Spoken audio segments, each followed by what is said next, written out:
Today's guest on the shallow end is Alyx Effron. He's the founder of CollectorsMD, a group that provides support to people struggling with addiction-like behavior around sports cards and other collecting spaces. Since the group started a few months ago, I've watched with admiration as Alyx has addressed the elephant in the sports card room: addiction, secrecy, overspending, loss of control. The discussion you're about to hear might not be as enjoyable as hearing about a big chase or a big pickup, but it also just might be one of the most important pieces of content you listen to this year. Do we control sports cards, or do they control us? And how do we know or sense when that line has been crossed? If this podcast makes you think about yourself or someone you know, I urge you to check out collectorsmd.com. It's a great first step. My name is Dave Schwartz. I would Dave Sports Cards on Instagram. This is The Shallow End. Thanks for tuning in, and let's get started.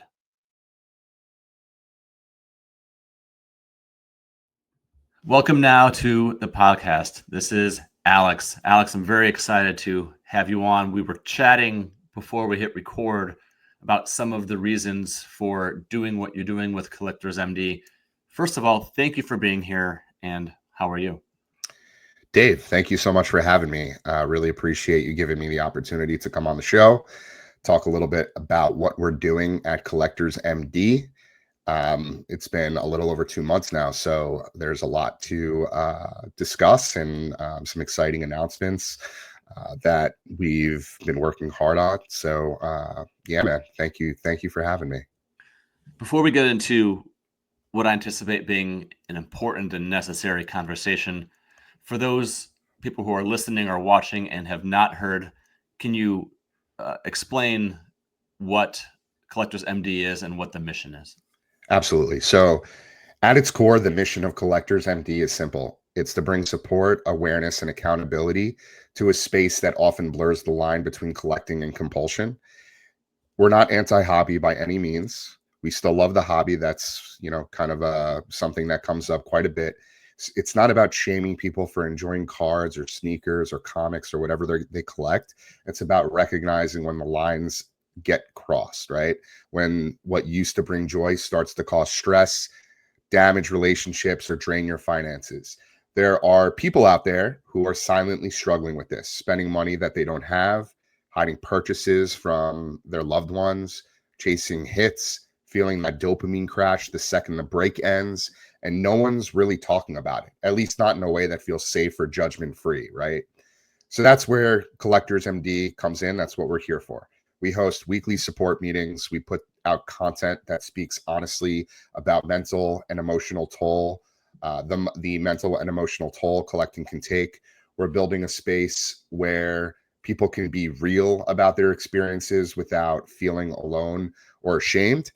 We're also advocating for change within the hobby, within the industry, things like better safeguards, self-exclusion tools, transparency from platforms and breakers. Because if the hobby is going to keep evolving, it has to do so responsibly.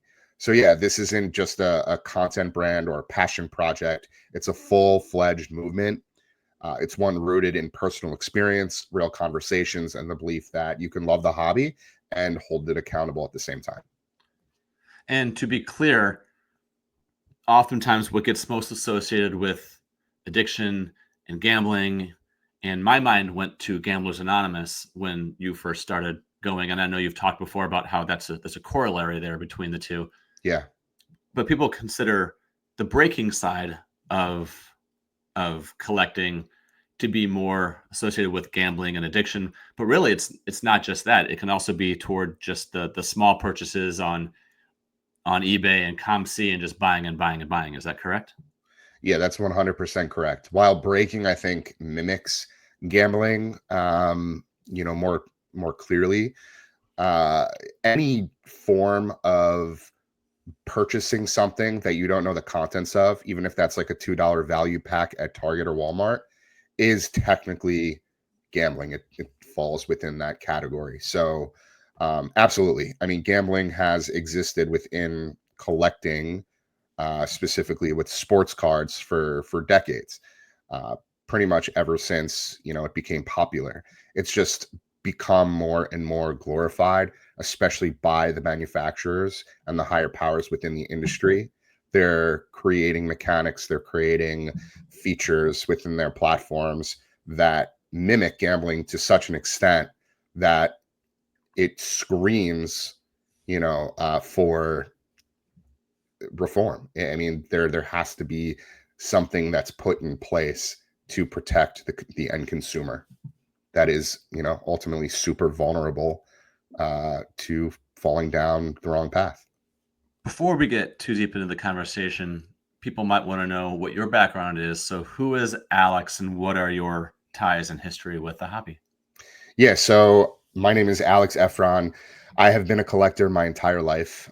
Started out really as sneakers. I was a big sneakerhead, and I still am to an extent for many, many years. I, at one point, had over 500 pairs of sneakers, somewhere around my mid to late 20s.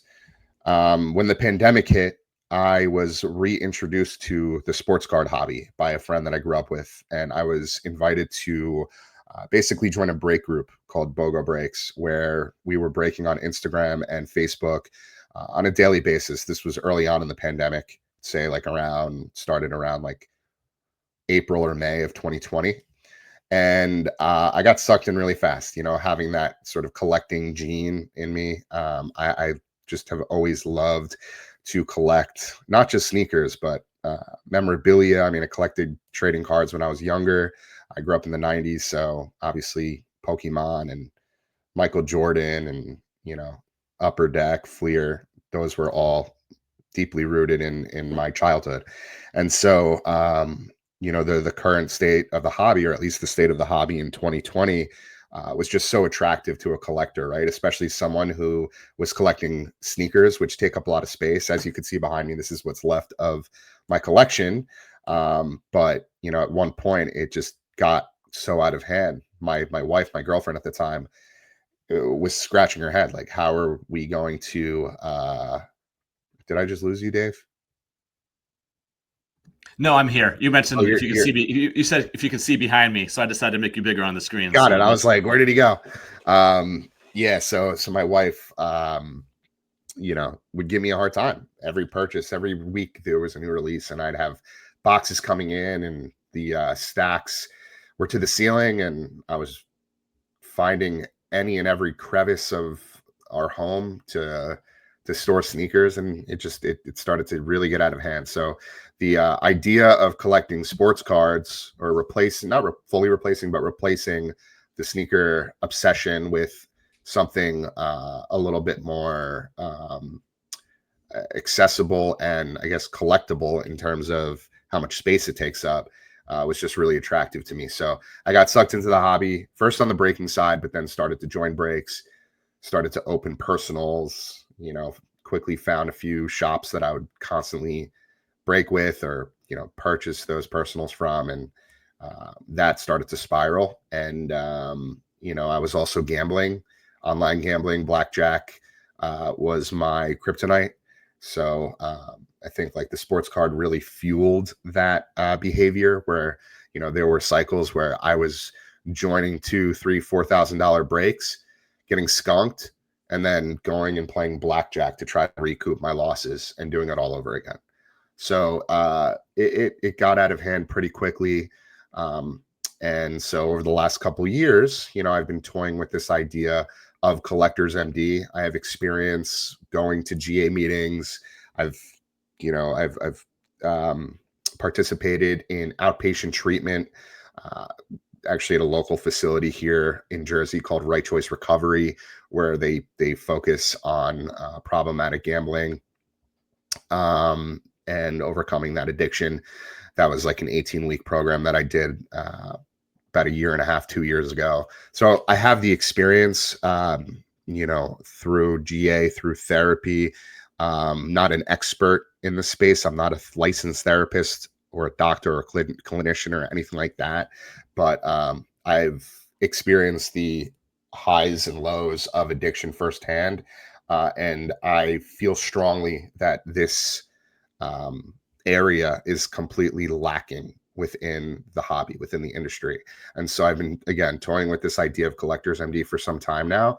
And a little over 2 months ago, I just decided to bring it to life, and it's been a rocket ship ever since. So, So what led you to come to the conclusion that this was something that needed to be within the hobby? So you felt what you were going through, and I really commend you for working through it and getting help, and that's incredible. What were sort of the motivating factors for wanting to first identify the signs that this was also happening within the hobby, one, and then two, to do something about it?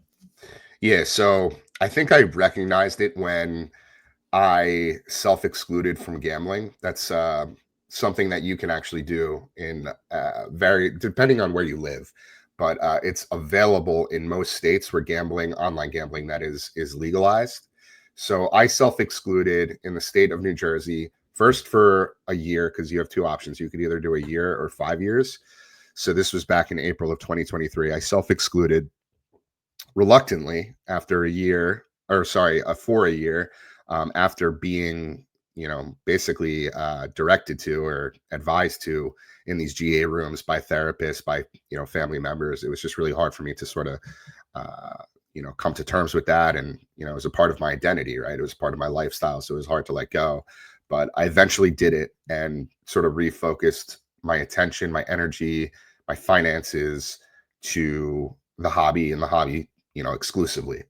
And as I continued to, join more breaks and open more personals and started to spend money that I shouldn't have been spending, was spending beyond my means, I started to realize how many synergies there were between the hobby and gambling. And the fact that I couldn't self-exclude myself, right? I couldn't put myself in timeout, or put myself in a cool off period, or take a break from the apps. I still had access, and I still to this day have access. Was problematic to me. And it sounds a little crazy, right? Because like as a normal adult, you would think, how does another adult not have the wherewithal, not have the self-control to avoid something that's toxic to them? But the reality is addiction is a real thing, and it affects more than just alcoholics and drug addicts and gambling addicts. And as a matter of fact, the hobby that we know and love has quickly turned into a gambling machine of sorts. And so, again, not having these limitations in place poses a lot of risk, a lot of issues for people like me who are susceptible to, falling into these traps and going down these dark paths. It's such a slippery slope in so many different ways. And so, my hope, my intention with Collectors MD is that we create enough awareness for the hobby and the industry to recognize that these guardrails, these limitations need to be implemented in order to protect the consumer. What has been the response over the last couple of months to Collectors MD from people within the hobby community?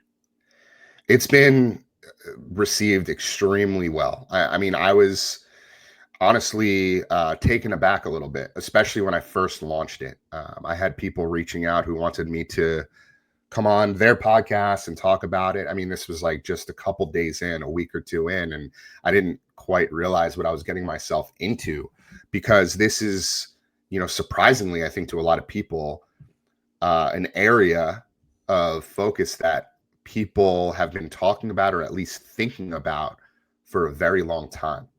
And whether it's, kind of a topic that people shy away from because they don't want to be judged or perceived the wrong way, or associated with their brand for, a number of reasons, that could be part of the reason why this hasn't really come into, the light. where it needs to be. But I think with CollectorsMD, it's allowed for that. It's allowed for people who feel like they've been alone for far too long to have a sense of community, and that's what we're doing with the weekly support meetings.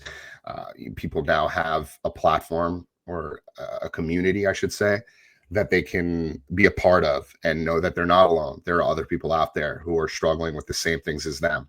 Say a little And bit more so, about that, if you would, about these weekly support meetings, and if people sense something happening with themselves that they're not happy with, that they want to change, what tools does CollectorsMD offer to help people? Absolutely. So we started our weekly support meetings about 6 weeks ago. This coming Wednesday, tomorrow night. Today's Tuesday. I know this is going to go live Friday, but as of the time of this episode going live, we will have conducted 6 meetings.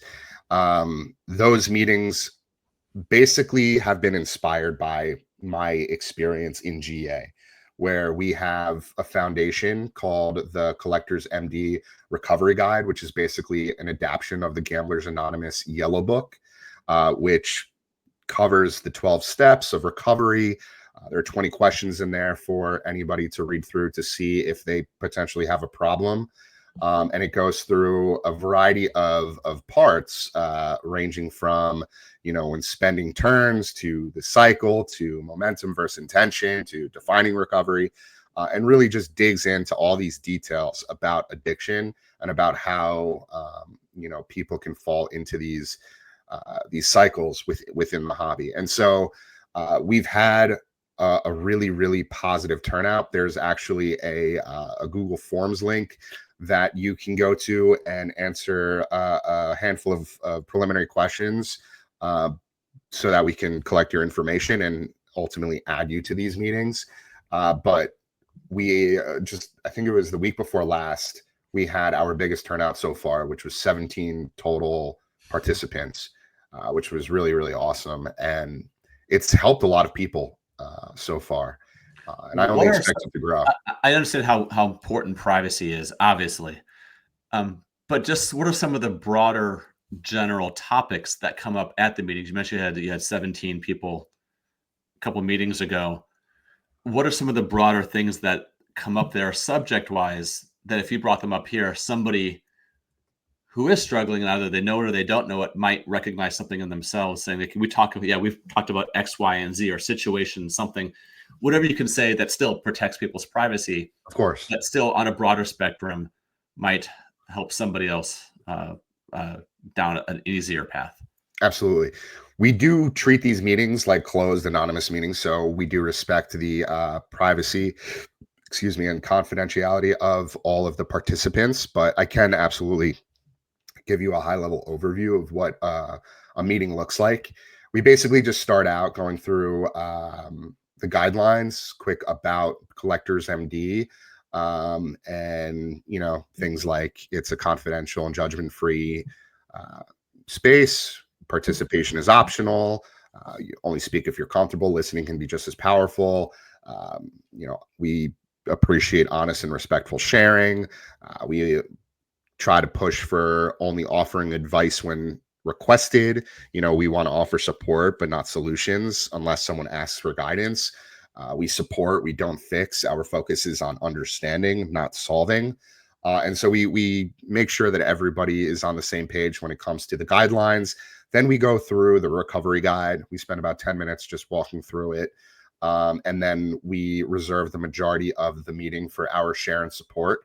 So that's an opportunity for members to share anything they want, anything they're comfortable with, whether that be, a recent experience, or, something that, resonated with them that they maybe saw on social media, or just, something super general. We also include a discussion prompt each week, so that if, people come in and they don't really know what to talk about, we have this on screen so that, it kind of gets people's brain juices flowing. So for instance, this week, the discussion prompt will be the stories we tell ourselves, how justification keeps us stuck. So we basically will explore topics like what are some of the most common justifications you've used to excuse compulsive spending in the hobby? Have you ever convinced yourself something was an investment or harmless fun when deep down you knew it wasn't? How do justifications show up in your language, habits, or thinking? Are there specific narratives like, I deserve this, I'll sell this later, this is my last one, that you catch yourself repeating? And what would it look like to replace these stories with more honest, supportive truths? And the objective here is really just to explore how the stories we tell ourselves can either fuel the cycle or help break it.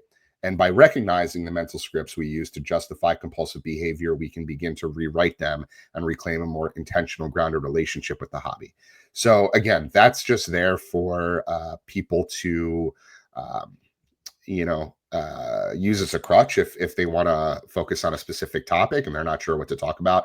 But again, we are very reformed in that we allow any and everybody to talk about whatever they want, as long as they're being respectful to others within the space and are being honest and open-minded.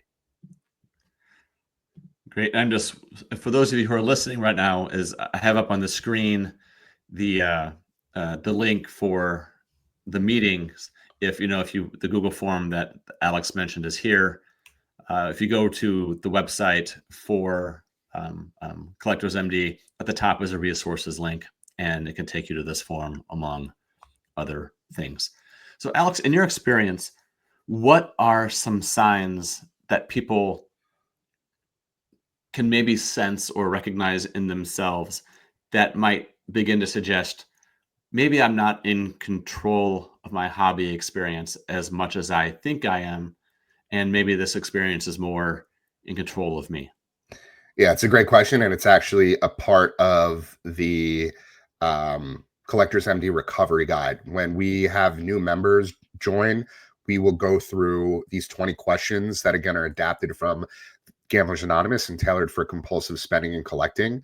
And basically, if you answered yes to any of these questions, it's an indication that you're in the right place, you're not alone, and we're here for you. So I could go down that list real quick if Sure. yeah. So basically, actually, you know what? I have an abbreviated version. Just because, and I'll quickly caveat this.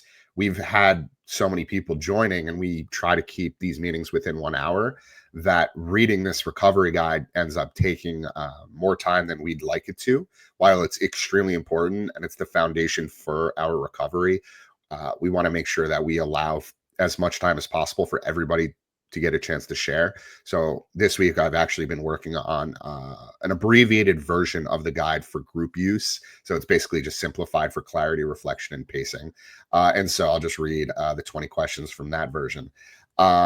1, do you hide how much you spend? 2, do you overspend often?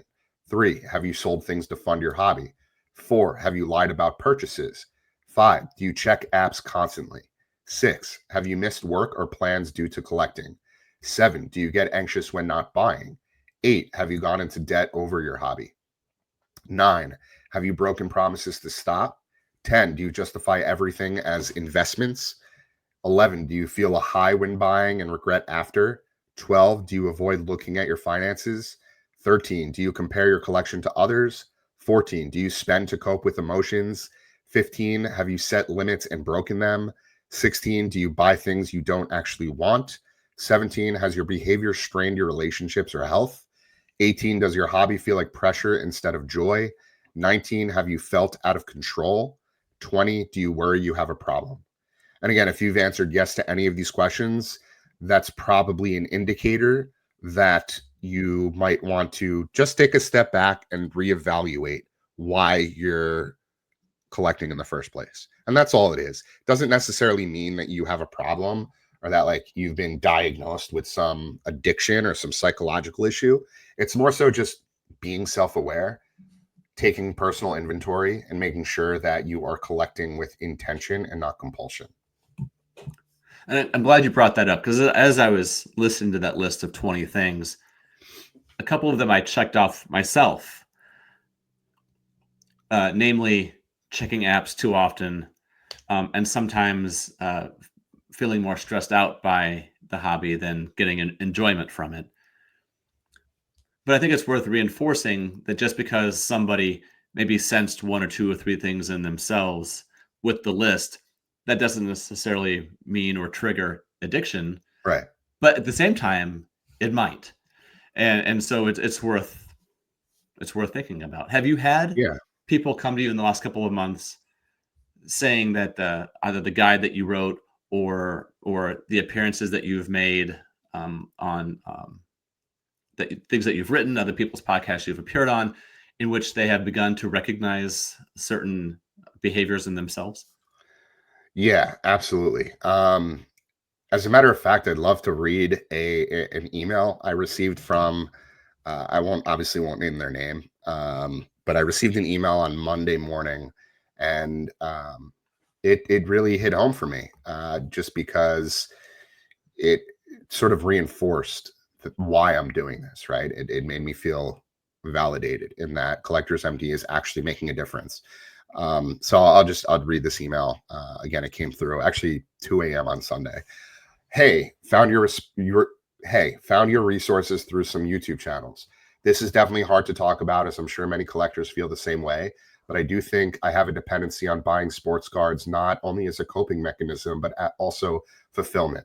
I guess my issue is I really do think I enjoy the hobby from a collector's perspective, but also I like the investment angle. The idea that I can buy these awesome cards that I can enjoy, but will also hold their value potentially over time. I think I'm a smart buyer now, more so than I was a year ago. I don't really prospect on young players so much, so I'm not into the gambling aspect of it as much, but it just gets me going emotionally sometimes. And it's messed up because I feel like this should be a fun thing to do, but it becomes stressful and sometimes financially detrimental to me. I'm not in any serious debt from it, but I definitely noticed the cycle of dopamine rush from getting a card I love to the come down and then back into needing to make a purchase to make any negative feelings go away. Just wanted to share this with you all, and it's comforting to know that other collectors feel this way. Thanks. Yeah, there's a So, lot there. yeah, that was really powerful for me, right? Because it's, again, like people don't necessarily realize that they are falling into these cycles, that they might be overspending or overextending beyond their means, or doing something that might be financially detrimental, as he said. But because Collectors MD exists and because people are starting to recognize it, and it's popping up on people's feeds, and as I join more and more of these podcasts, more people are just talking about it. It allows for a sense of awareness to come into play. People take a step back and self-reflect and ask themselves, hey, do I have a problem? Like, I don't want people to go crazy and like suddenly, have this hypochondriac type of reaction where like, I don't know if I have a problem or not. Do I need to get help? Do I need to start seeing a therapist? That's not what this is about. It's just more so about, again, just creating awareness and a space for people to feel like and know that they are not alone. And I actually just want to quickly mention something really, really important. And this is something that I had brought up earlier, is that I am not a licensed therapist, a doctor, a clinician, anything like that. I don't have any experience in the medical field. But what I do have is experience as an addict, right? I mentioned that I had a gambling addiction. I mentioned that I had an addiction to collecting. Those were two areas that became really problematic for me and my family, that had a negative impact on my life. And so with that, I want to make sure that people understand that Collectors MD is intended to be a peer support group, and we're here to provide support and resources for collectors who feel overwhelmed, out of control, or financially strained by the hobby. We want to raise awareness, promote healthy habits, and advocate for responsible participation, not to shame or to criticize collectors or breakers, but again, just to provide a sense of comfort. With that, we just announced a partnership as of yesterday, Monday, June 2nd, where we have partnered with a licensed mental health provider called Birch's Health. So going forward, if we have an individual that needs professional help beyond the peer support that we can offer, we can refer them and direct them to Birch's Health, which is, again, a facility that focuses on problematic gambling and behavioral addiction. So that's really important. It was a huge milestone for us. And again, it cements the fact that, there's a need for this. It provides validity and credibility for Collectors MD in this space. And I'm really excited to see where that partnership takes us. For sure. Congratulations on that partnership. Thank you. Do you, and I apologize if I missed this from one of your previous appearances, do you still collect at all, or what is do you have an involvement in the hobby beyond Collectors MD? Yes. So I think this is really important. And this is something that I think comes up quite a bit, right? Because I mentioned BOGO breaks, which I'm not active on. We don't break anymore. I'm not a breaker at all anymore. I stopped doing that in say 2021. But I also have, several other handles, one for my sneaker page, one for my cards. Haven't posted on either in quite some time, but as you could see behind me, still have, a few pairs of sneakers, still have, just like a handful of cards in my collection.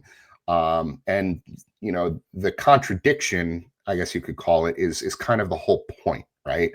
That duality is my story, the blurred line between being a passionate collector and falling into compulsive behavior. That isn't theoretical for me. It's personal. I was deep in it. I love the chase, the thrill of the rip, the community, the culture, all of it. But I also know how easily that passion can tip into something darker, into something that affects your mental health, your finances, your relationships. And I think that's the part that will resonate with people, because so many of us are walking that tightrope, whether we realize it or not. So when people ask how I can be both, how I can, be at the forefront of this movement and also be involved in collecting, how can I love the hobby and want to challenge the way it's operating? I tell them that's exactly why I started Collectors MD, not to cancel collecting, not to cancel the hobby, but to make space for conversations that the hobby doesn't always allow. Conversations about accountability, intention, and support. I'm not standing outside the problem shouting in. I'm speaking from the middle of it, just trying to light the path forward for anyone who's ever felt that same pull. Okay, so there are two things I want to get to before we let you go. The last thing is I definitely want to have to talk about the industry and things that are in place that make it pretty hard for people to navigate in certain ways. But before we get to the industry, I want to talk about a part of the site that talks about the three MDs. And you were on Denny Carr's podcast talking about the three MDs and said, you mentioned you're not a doctor, but MDs, it's sort of a play on word, and it's Right. Mental detox, money discipline, and meaningful decisions. Right. Money discipline strategies, I think we kind of understand what's there. Meaningful decisions. For those of you who are listening to this right now, I have a page on the screen that lists these three MDs, and Alyx has meaningful decisions as making decisions based on your values, not hype or external pressure. One is ask, is this bringing me peace or pushing me deeper into compulsion? And then third point, reflect on whether the purchase aligns with your long-term vision. Okay, so we have money discipline as one MD, meaningful decisions as another MD. The one I want to spend a few minutes on is mental detox practices. Sure. I think this is really interesting, and this is what I thought of personally with this. I've mentioned on this podcast and others before that the person who really got me into sports was my mom. She died like 20 years ago, right? But in the weeks and months after she passed, I've not mentioned this part before, as we were like cleaning out her clothes and helping my dad organize all her thousands of books to donate, that sort of a thing. And as he was going through finances, he realized that she had left him with tens of thousands in debt because she loved to. She was a She was an addicted gambler. She would go to the casinos. Mm, We knew that. We didn't know the extent to what she right. was doing there. And because she also handled the finances, she was able to find a way to hide it. Right.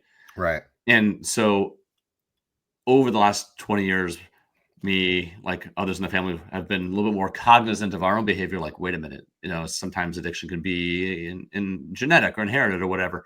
Right. And think I'm okay for the most part, right? But Right. this mental detox part is where I got stuck. It's where I got froze. It's where I froze on. This idea of meaningful consumption. Does this serve or just distract me? Declutter your space and mostly take a break from apps, influencers, notification, or product Product drops, drops. Yeah. right? I've never been into a break. I don't collect sets. I don't care any of that, but it's the app part of it. Sure. Since I really got back into the hobby, guess 2020, I guess now, during COVID, coming up on 5 years, I was looking back on the screen time component of my iPhone, which keeps track of how much time you spend online Yeah. per day. That can be scary. It's scary. And as much as I'm on now, compared to where I was before I got back into the hobby, it has nearly doubled.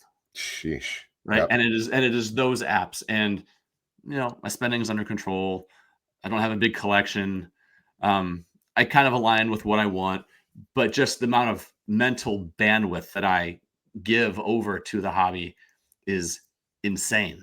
Right. And in the meetings that you have and in the people that you talk to, is this something that you were seeing with people saying it's like, I just can't unplug from the hobby. Like I just can't stop checking for cards, or sometimes even just I think it was, I forget who, but someone else said it's like hobby doom scrolling, where you're just going through Instagram, you're just going and going. Is how much do you see this sort of a thing? Yeah. No, I mean, it's a huge part of the cycle that we talk about, and that's why we've implemented it into these three pillars, mental detox being the first, right? And when we talk about mental detox in the hobby, we're not talking about quitting or deleting everything forever. We're talking about intentionally clearing up space, bandwidth, physically, digitally, and emotionally, so you can actually hear yourself think again, right? The hobby bombards us with noise. There's new drops almost every day now, flash sales, influencer takes, hot lists, breaker height, and it doesn't stop. It's designed not to. The more overwhelmed you are, the easier you are to manipulate. That's how marketing works, right? So the first tool we encourage is mindful consumption. That means asking yourself, is this serving me or is it distracting me? And you know, I am I watching this break because I enjoy it or because I'm restless, anxious, or feeling that sense of FOMO, into thinking like I need to be a part of this, or there are going to be consequences, right? We kind of like trick ourselves into thinking that. Another powerful piece of mental detox is decluttering, not just your shelf, but also your phone, your feed, your algorithm, unfollowing accounts that might trigger you to spend, muting breakers who never stop selling or never stop hitting you up. You don't owe them your peace of mind, right?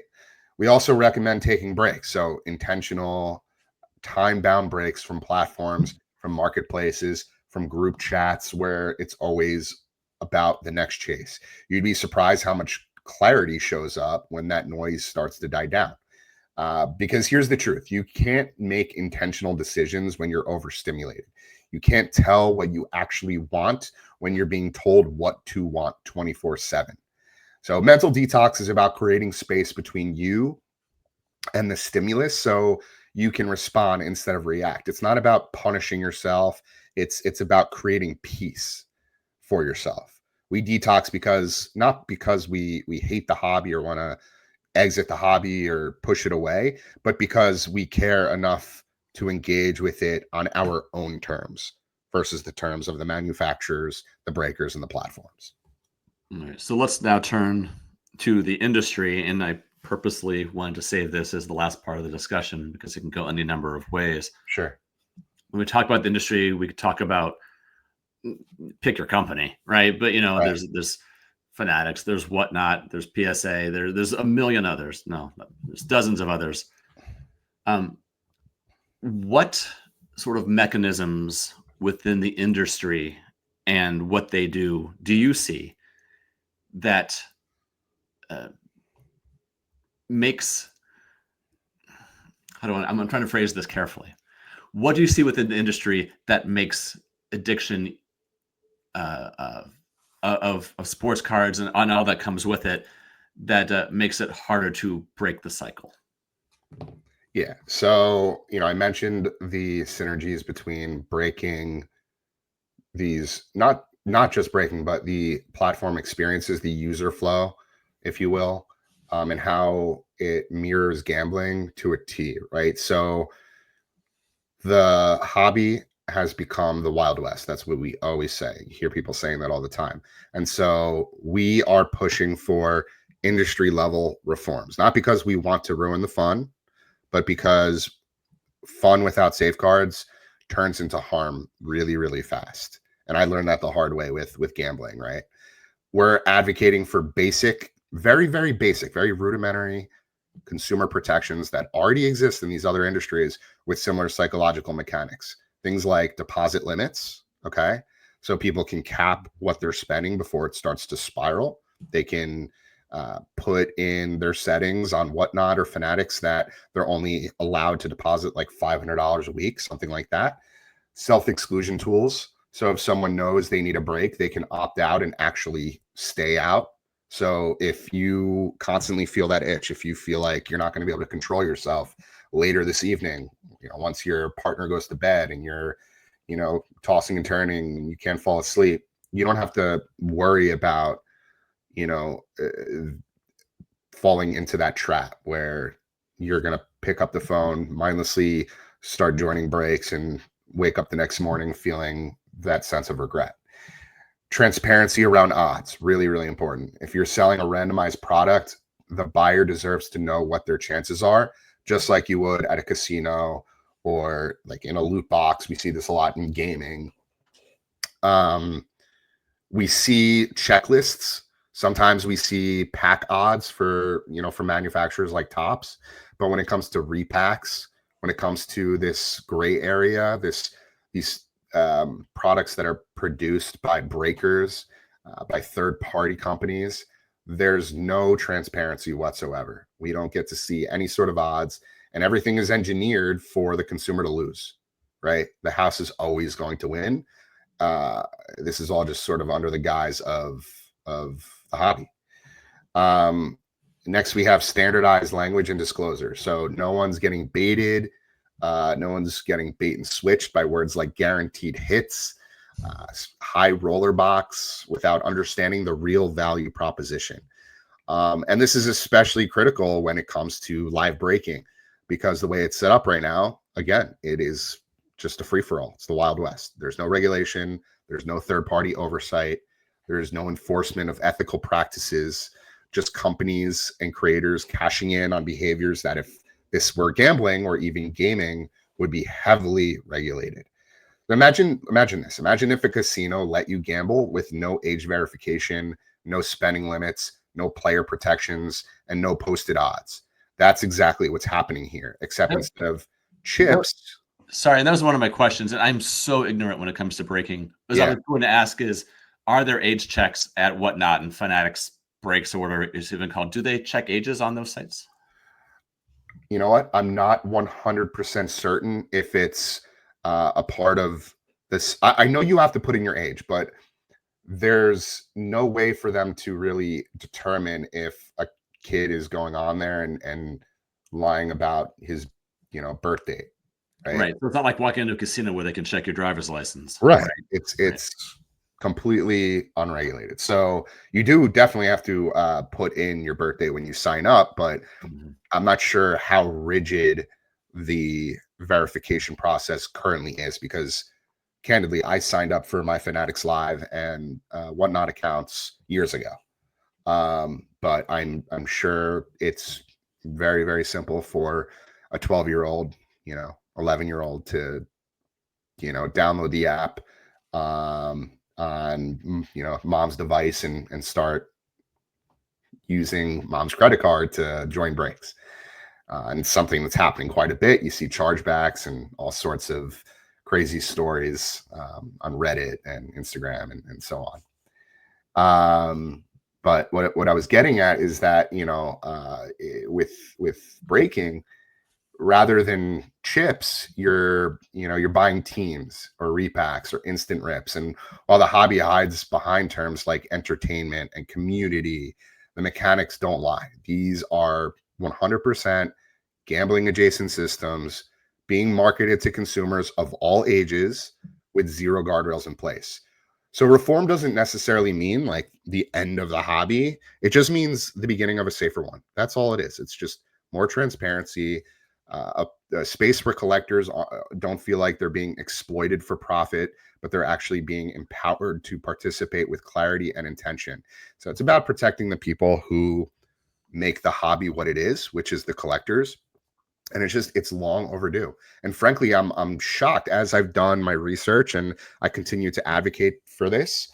It's mind-blowing to me that Fanatics and whatnot, and even the manufacturers, Panini, Topps, Upper Deck, none of these companies have taken any accountability or have at the very least raised a few points here and there. Hey, like this is something we should probably tighten up. This is probably something or an area that we should create some rules for. It's just they continue to add new features, just make it more enticing, more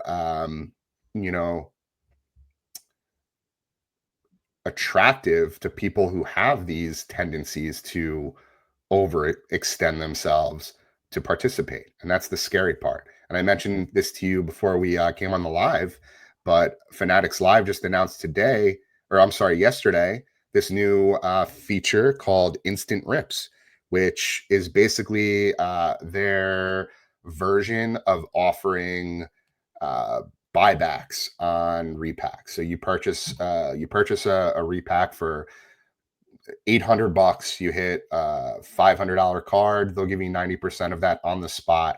You get your money back and you re-roll. I mean, if that doesn't scream gambling, I don't know what does, right? So it's fine that they add these elements. Like, gambling isn't illegal. Gambling, is a form of entertainment for a lot of people that, if they can do it within their means and they have self-control, and they're not overstepping or doing anything as far as like lying to their partners or spending this month's mortgage on it, like, more power to you. Like, do your thing. But there needs to be regulations in place, just like they exist for gambling. It's remarkable to me that something like this can be introduced by a company as big and impactful and game changing as Fanatics, but still not have to create a sense of rules, guardrails, protections. Like, it's crazy to me that just doesn't exist. So one last thing I'll say is, like, when you're watching a sports game and you see an ad for a casino or a sports book, right? At the bottom of the spot commercial, generally there's some sort of messaging around responsible gaming, responsible gambling. Disclaimer. Disclaimer. If you or somebody who has a problem, call 1-800-GAMBLER. That's a part of their corporate responsibility, right? That's a part of the rules. You want to play in this space, you got to follow the rules that have been set by the governing body. Why doesn't that exist within the hobby when there's so many synergies? It's mind-boggling to me that there isn't some sort of gaming commission that is overseeing all of this. It's literally just Fanatics, Panini, whatnot, eBay, and we're basically marketing slaves to those higher powers, with nobody kind of keeping an eye on any of this to make sure that it's happening fairly and in such a way that protects the consumer.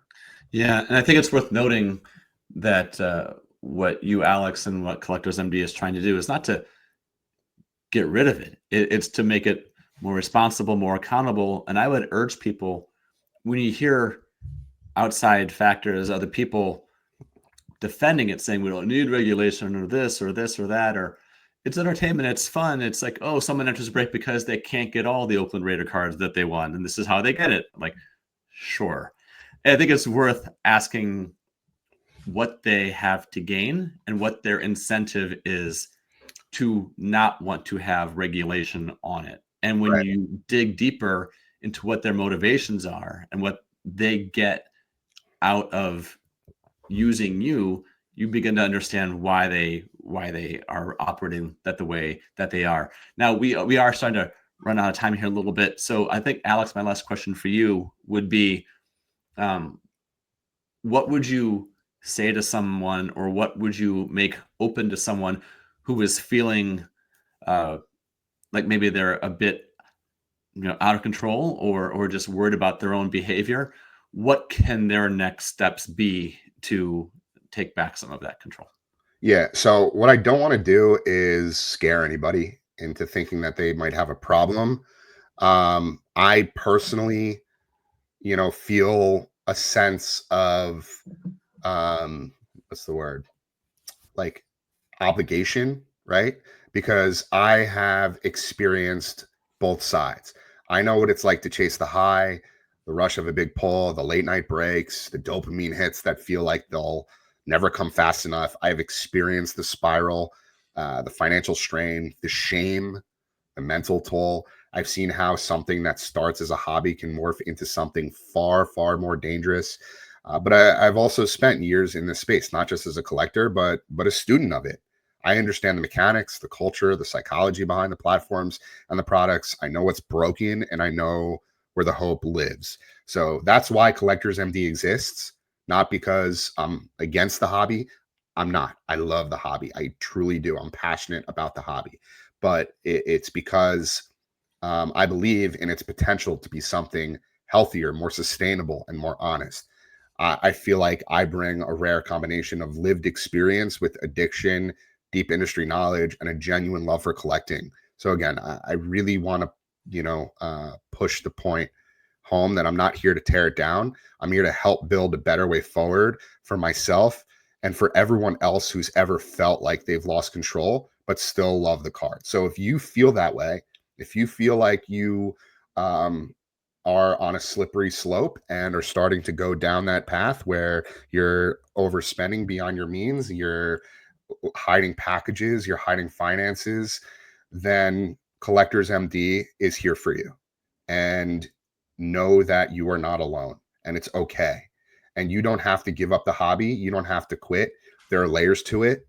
Some people might have to. Some people might have to take a long break, and then, come back to it with a different mindset. But we can identify that together. We can figure that out. And again, with the help of Birch's Health, there are even more professional tools and resources to identify those things. So, if you want to learn more about Collectors MD, you can go to our website, collectorsmd.com. You could check us out on social. We're on Instagram, TikTok, Twitter, Facebook, Mantle, Reddit, a few others.